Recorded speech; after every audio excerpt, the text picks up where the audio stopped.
I said to Don last year, Don, do you know any songs of the Long Island Railroad? And he said, no.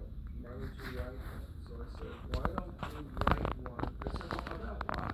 And he said, why don't you write one about the Calverton pickle wreck? Which has nothing to do with pickleball. Or the Pellet Society that's being formed by residents. So I said, okay, I will write one about the Pickleworks wreck. Do you know about the Pickleworks wreck? Okay, well, you're about to find out. And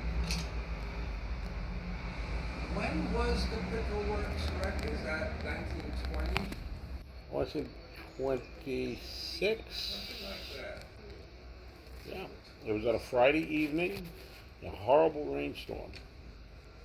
And it was the Shelter Island Express. Shelter Island Express running west to east, probably out of around Concomat, coming to Greenport. Well, back in those days, it was coming from Jamaica. Jamaica, it went right through. Yeah, and it had 2 men from Greenport. So let's give it a try. Yeah, working it. I just came up with the first line, and at that point I said, well, this song is pretty much going to write itself. I'll just put in the facts. And because people hear the pickle wreck, and of course people are going to laugh when they hear the pickle wreck. I wrote, I'll tell to you a story, at first I think you'll grin. And at that point I knew that I was writing it to a tune from the 1880s called Come All You Texas Rangers, which in turn is an English sea song from around 1800. So here we go, the great Calverton Pickleworks wreck. That's not a good key. I'll tell to you a story.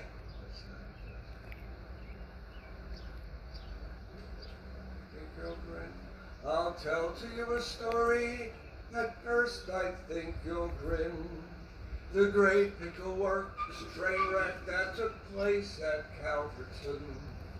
But once you've heard the story of that sad and fatal day, to laugh would be a sin, and tears will wash your smile away.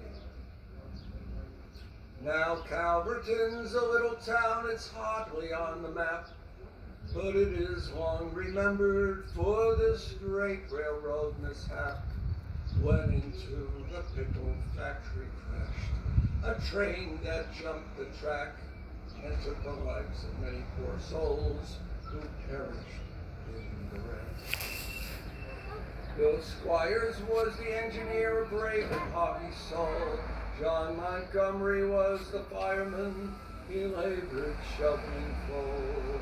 These 2 fine men from Greenport, for them we hold no scorn, for they have left their widows and their friends to be mourn.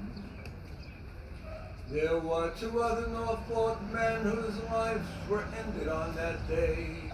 Mr. Fish from East Marion and Greenport's Mr. Way, headed to this tragic passing. No words from pen or tongue can tell the loss of George, a boy of 3, and his sister Dorothy, who was 1. Their mother, Mrs. Chauffeur, and her maid were pinned beneath the train. They cut the maid's love off, the only way her dear life to maintain. We only know that she was black. Her name we've not been given, but I'm sure that she had faith in Christ, who greeted him in heaven. Mrs. Schufer died next morning before she could be cut free, and did not learn of the deaths of George and Dorothy. Word was then sent to Mr. Schufer of this sad and fatal day. In heaven we pray they meet once more on that great judgment day. Great Pickleworks train wreck. Thank you. Cool.